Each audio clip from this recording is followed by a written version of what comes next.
Hi, today I'll be talking to you about autism treatment, the cell danger response, and the SAT-1 clinical trial.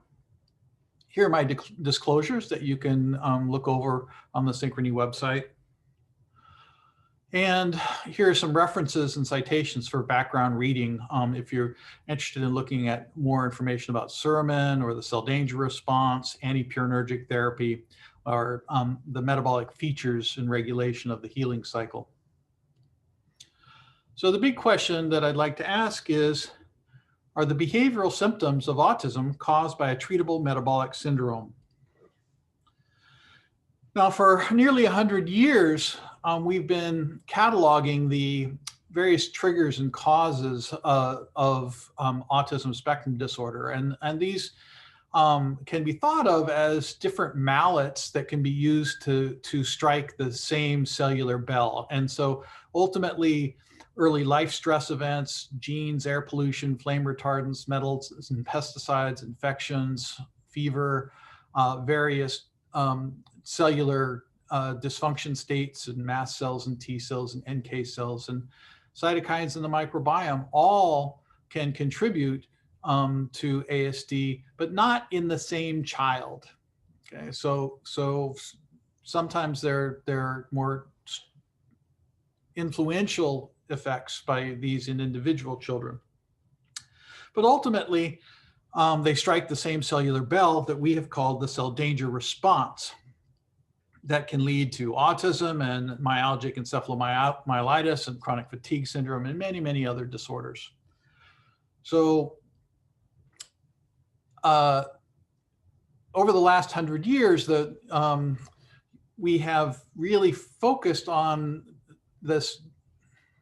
the diversity of triggers, when I would say that the new chapter that we're opening up is really revealing the shared cellular response. So Grunya Sukareva was the first person to actually publish a description of autism spectrum disorder of 6 males in 1926 in a Russian publication. And then the more well-known child psychiatrist, Leo Kanner, published his first 11 cases in 1943.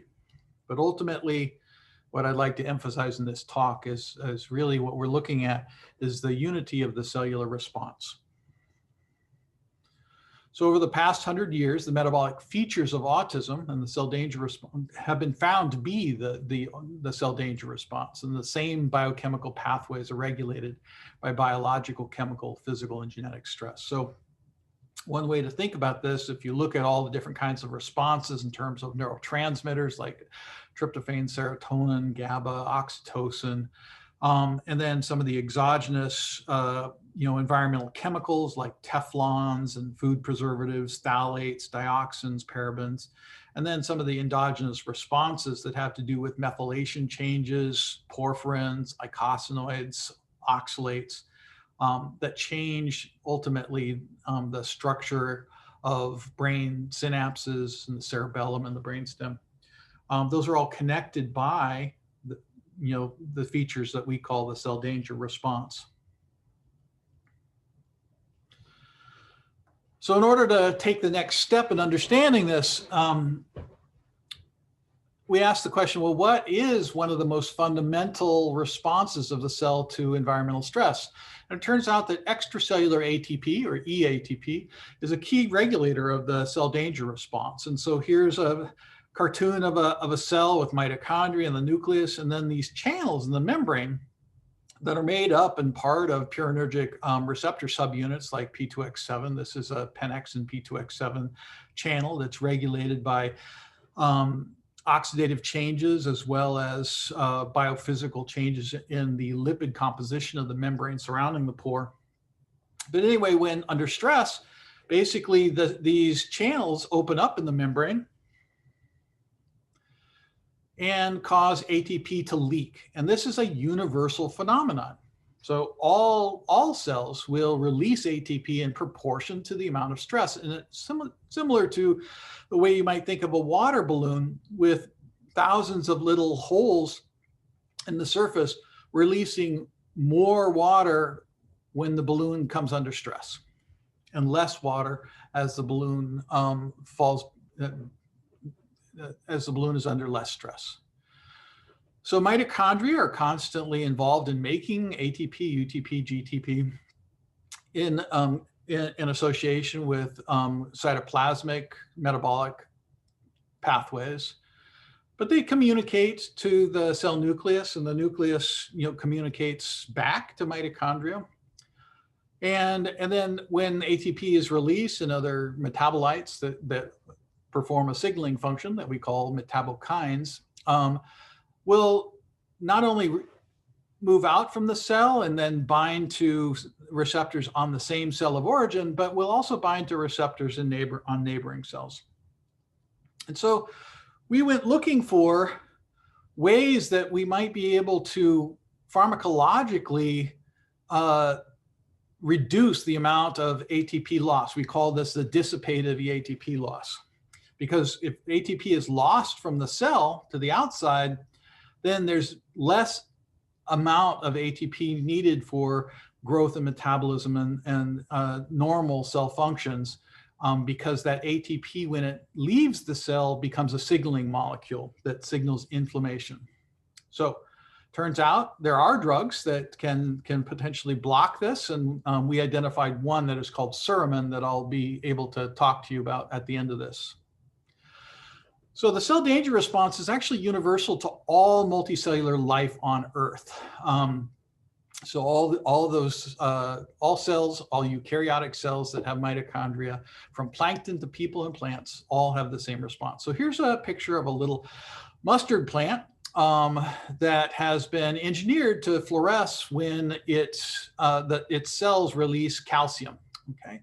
And so it turns out that if you have a little injury over here on the right-hand side and you add either ATP or glutamate to that site of injury, then something very remarkable happens. The cell communicates that injury to the rest of the plant within a couple minutes. Okay, so it's a very rapid transfer. I'll let you see that one more time because it's an interesting response. But basically, injury gets signaled to all parts of the plant that are uninjured through this ancient signaling pathway involving ATP or glutamate.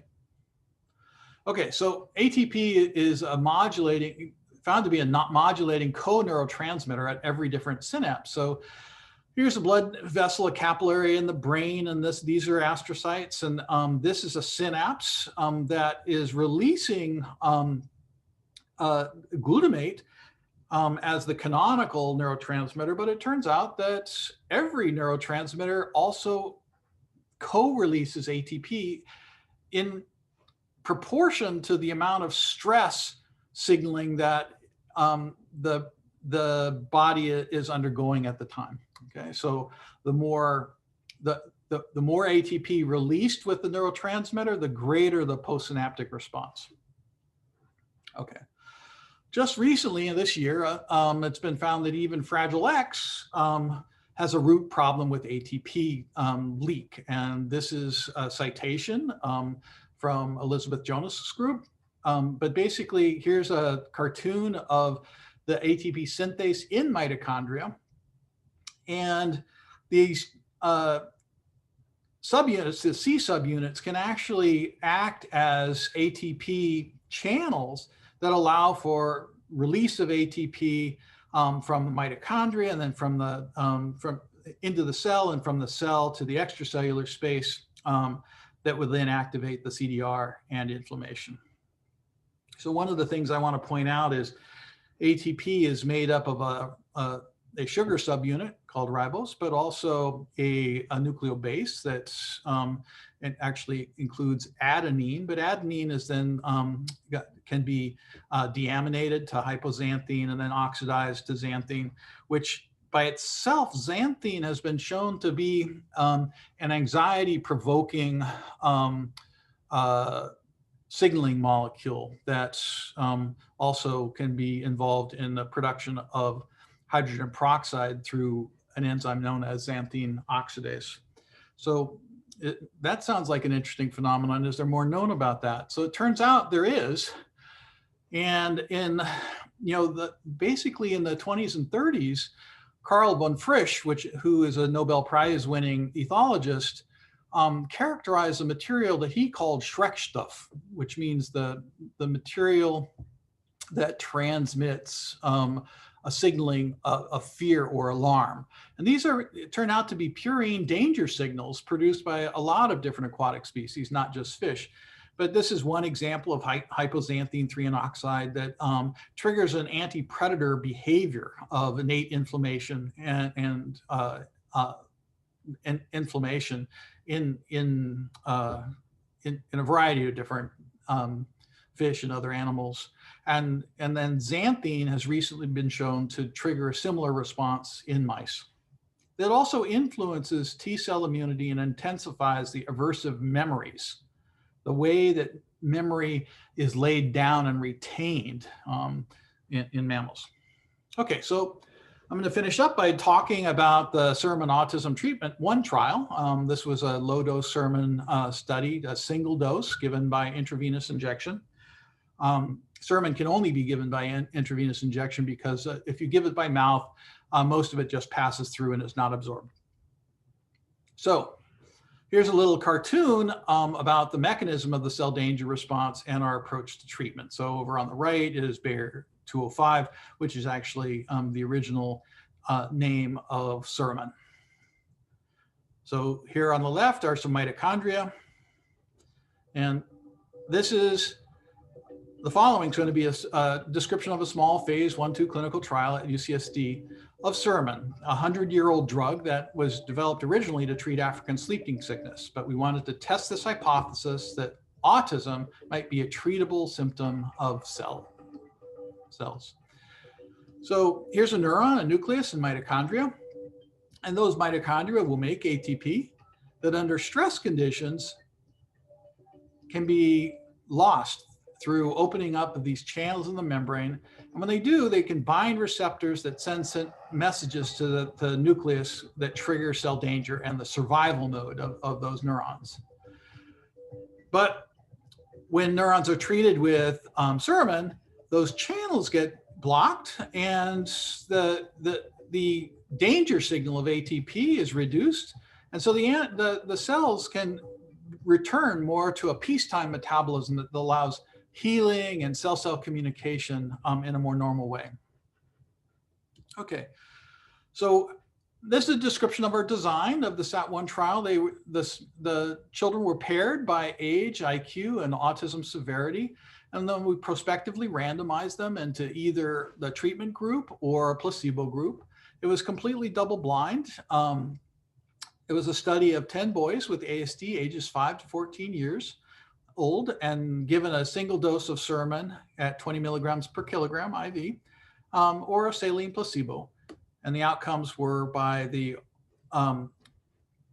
ADOS-2 score at 6 weeks after the infusion. So these are the 10 pioneers that were paired by age. So 11-year-old pair, 5, 14, 6, and 7.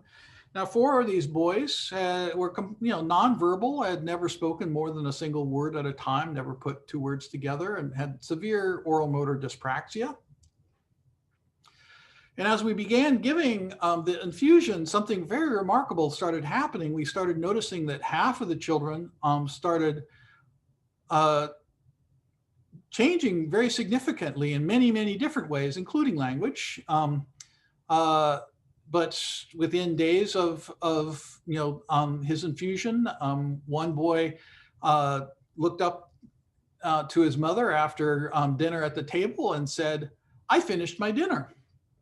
Another boy who's had more language to begin with told his parents after coming home from school, "I learned to play tag with the kids at school today." This 14-year-old young man had not been able to speak in more than telegraphic single words. And his first, he actually began to practice making many new sounds and actually singing and dancing, playing at home in new and different ways. Then after about a week, he went into the kitchen when his dad was making a sandwich for lunch, and his first words as a teenage boy were, I want to eat chips. This 6-year-old's first words were, I want to have a drink. And this young man's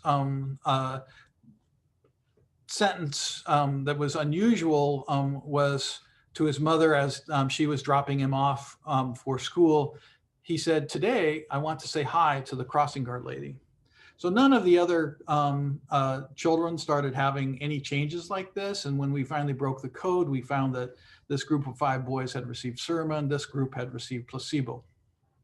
When we looked at the numerical outcomes of this by ADOS, and that's by comparison score, raw social and restrictive repetitive movement scores, we found that all of these were very significantly improved in the sermon group, but were not, where there were no changes in the placebo group. And then when we looked at the aberrant behavior checklist and the autism treatment effect checklist, these were also significantly improved in the sermon group, but not in the placebo.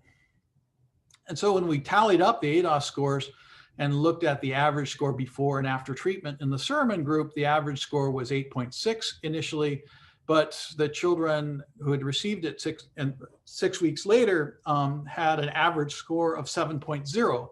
And so you can see the very significant difference between the error bars here. And the question for the next study, will 3 doses over 3 months help bring some of these children off spectrum? So many of you may know that the autism spectrum disorder is defined, in part by the ADOS score of 7 to 10. Okay, so anything below 7 is technically off the autism spectrum. Okay, and in the placebo group, you can see that there was no significant change. The error bars are completely overlapping, and they stay in this gray zone, which is the autism spectrum. Okay, so to summarize the results, so a single low dose of sermon that achieved a 5 to 15 micromolar concentration in the blood was safe, and each of the 5 children who received sermon showed improvements in all the core symptoms of autism. This was improved language, improved social interaction, and decreased stims and restricted interests. But in addition to that, each of the children also experienced non-core symptom improvements, and these included accelerated development and learning milestones at school, decreased anxiety and decreased meltdowns in novel situations, and improved sleep and interest in new foods, and improved GI function. And sermon restored, we do know that from mice, although we didn't do this in the children, that in mice, sermon restores the normal microbiome after a month of treatment. And there was actually a dramatic increase, a magnified benefit from the usual ABA, speech, and occupational therapies that the children were going to. And so none of the 5 children who received placebo instead of sermon showed any of these improvements. So the next big questions: is sermon safe and effective for the treatment of all kinds of autism in both boys and girls? We don't know this answer yet. And can sermon help some children even come off the autism spectrum altogether? We don't know that either. And so the next study, which we will call the SAT2, is designed to test 3 doses over 3 months instead of just 1 dose, and see if we are able to continue the improvements that we saw in the first SAT1 study. So coming in 2021 is the SAT2 study. It's sponsored by a company called Kuzani Pharmaceuticals. That's a development company in the US to test sermon for the treatment of autism. And we plan to test 60 to 80 children with autism at about 3 different sites. And Kuzani is just a development stage company in the US that is dedicated to making a new preparation of sermon for the next autism clinical trials. But sermon's also being developed for autism by another company called Pax Medica that's with ongoing trials in South Africa. And the newborn screening project is one that I really want to end with because we're very excited about the possibility of using a new test that we have developed in the laboratory to test dried blood spots that are collected from every child that's born in the United States by a heel stick at the time of birth. And those dried blood spots are then sent to sent for testing of a variety of for a variety of different genetic disorders. But we believe that we can combine both metabolic and exposome analysis. So exposome is the man-made environmental chemicals that are also present in these blood spots, and they're, we can measure 40 to 80 different environmental chemicals in all the blood spots that include Teflons and phthalates and flame retardants and a variety of other things. So what I would like to end with is a call for your help in this in conducting this new study, and we'd like to enroll 400 families, 200 with autism and 200 typically developing control families from who were born in California. Okay, because we're working right now with the California Universal Newborn Screening Program, but we want to expand this as soon as we can to all across America. But in order to do that, we need your help. So there are no new blood samples. All you need to do is go to our website, the naviolab.ucsd.edu study, take a look, and if you qualify, you'll receive a $40 Amazon e-gift card as a token of our appreciation. It takes only 15 minutes of time. I stress again, there are no new blood samples. We are just testing the dried blood spots that were collected at the time of birth. And so we're looking for children 3 to 10 years of age. So I think that's the end of my talk today. And what would be the human impact? It would be priceless. So this is a child from our SAT1 study.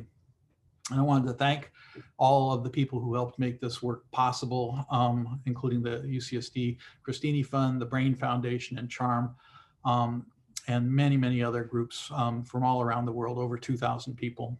So thank you very much. And I'll have time to answer some questions. Thank you.